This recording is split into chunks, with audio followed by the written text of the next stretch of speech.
नमस्कार साथियों। हम लोग उत्तर प्रदेश लोक सेवा आयोग द्वारा जो पीसीएस की मुख्य परीक्षा आयोजित की जाती है उसका सिलेबस देख रहे हैं, जिसमें कि हम लोग सामान्य अध्ययन 1, 2 और 3 का सिलेबस देख चुके हैं। आज हम लोग सामान्य अध्ययन 4 का सिलेबस देखेंगे। तो कोशिश करेंगे साथियों कि सिलेबस को अच्छे से देखें, सिलेबस को अच्छे से समझें, क्योंकि सिलेबस ही इस एग्जाम की पहली सीढ़ी है। सिलेबस जब तक आप नहीं समझेंगे तब तक कोई फायदा नहीं है। कितना भी आप पढ़ लीजिए, जब तक आपको सिलेबस के अच्छे से समझ नहीं होगी तब तक कुछ भी नहीं होने वाला। तो कोशिश कीजिए सिलेबस अच्छे से समझ लें। चलिए शुरू करते हैं सामान्य अध्ययन 4 का सिलेबस। तो इसमें पहला टॉपिक दिया हुआ है पॉइंट, इसमें नीति शास्त्र तथा मानवीय अंतर संबंध। तो नीति शास्त्र तथा मानवीय अंतर संबंध। इसके बाद है मानवीय क्रियाकलापों में नीति शास्त्र का सार तत्व, इसके निर्धारक और परिणाम। नीति शास्त्र के आयाम, निजी और सार्वजनिक संबंधों में नीति शास्त्र। पहले पॉइंट में क्या क्या है? नीति शास्त्र तथा मानवीय अंतर संबंध, मानवीय क्रियाकलापों में नीति शास्त्र का सार तत्व, इसके निर्धारक और परिणाम, नीति शास्त्र के आयाम, निजी और सार्वजनिक संबंधों में नीति शास्त्र। इसमें नेक्स्ट है मानवीय मूल्य। इसमें महान नेताओं, सुधारकों और प्रशासकों के जीवन तथा उनके उपदेशों से शिक्षा मूल्य विकसित करने में परिवार, समाज और शैक्षणिक संस्थाओं की भूमिका हमें देखनी है। नेक्स्ट है अभिवृत्ति। तो अभिवृत्ति के अंतर्गत हमें अंतर्वस्तु, कंटेंट, संरचना, कार्य, विचार तथा आचरण के परिप्रेक्ष्य में इसका प्रभाव एवं संबंध, नैतिक और राजनैतिक अभिरुचि, सामाजिक प्रभाव और सहमति पैदा करना। तो दूसरे पॉइंट में हमने तैयार करना है अभिव्यक्ति, अंतर्वस्तु, कंटेंट, संरचना, कार्य, विचार तथा आचरण के परिप्रेक्ष्य में इसका प्रभाव एवं संबंध, नैतिक और राजनीतिक अभिरुचि, सामाजिक प्रभाव और सहमति पैदा करना। नेक्स्ट है तीसरा पॉइंट, सिविल सेवा के लिए अभिरुचि तथा बुनियादी मूल्य।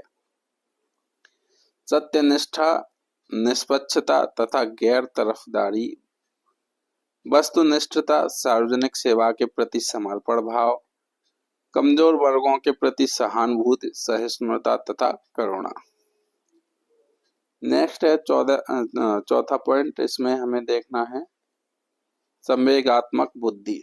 तो संवेगात्मक बुद्धि क्या होती है, इसकी अवधारणाएं तथा आयाम, प्रशासन और शासन व्यवस्था में उनकी उपयोगिता और प्रयोग। तो चौथे पॉइंट में है संवेगात्मक बुद्धि, अवधारणाएं तथा आयाम, प्रशासन और शासन व्यवस्था में उनकी उपयोगिता और प्रयोग। पांचवा पॉइंट है भारत तथा विश्व के नैतिक विचारकों तथा दार्शनिकों का योगदान। भारत तथा विश्व के नैतिक विचारकों तथा दार्शनिकों का योगदान हमें देखना है। नेक्स्ट है छठवां पॉइंट, इसमें लोक प्रशासनों में लोक सिविल सेवा मूल्य तथा नीति शास्त्र, स्थिति तथा समस्याएं, सरकारी तथा निजी संस्थानों में नैतिक सरोकार तथा दुविधाएं, नैतिक मार्गदर्शन के स्रोतों के रूप में विधि, नियम, नियमन तथा अंतरात्मा, जवाबदेही तथा नैतिक शासन व्यवस्था में नैतिक मूल्यों का सुदृढ़ीकरण, अंतर्राष्ट्रीय संबंधों तथा निधि व्यवस्था, फंडिंग में नैतिक मुद्दे, कारपोरेट शासन व्यवस्था।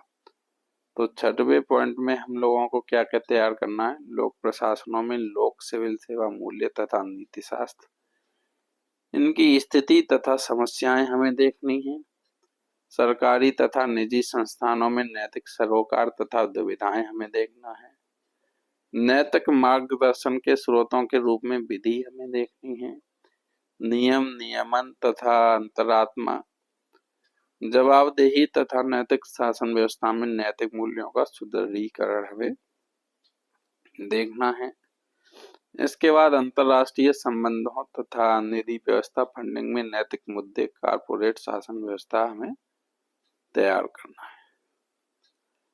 नेक्स्ट 7वां पॉइंट देख लेते हैं सिलेबस का। इसमें शासन व्यवस्था में ईमानदारी।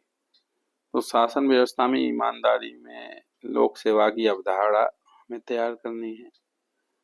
शासन व्यवस्था और ईमानदारी का दार्शनिक आधार तैयार करना है। सरकार में सूचना का आदान प्रदान और पारदर्शिता हमें तैयार करना है। इसके बाद सूचना का अधिकार तैयार करना है। नीतिपरक आचार संहिता हमें तैयार करनी है। आचरण संहिता हमें तैयार करनी है। नागरिक घोषणा पत्र हमें तैयार करना है। और कार्य संस्कृति, इसकी सेवा प्रदान करने की गुणवत्ता हमें तैयार करनी है। और लोक निधि का उपयोग, भ्रष्टाचार की चुनौतियां क्या क्या हैं, हमें तैयार करना है।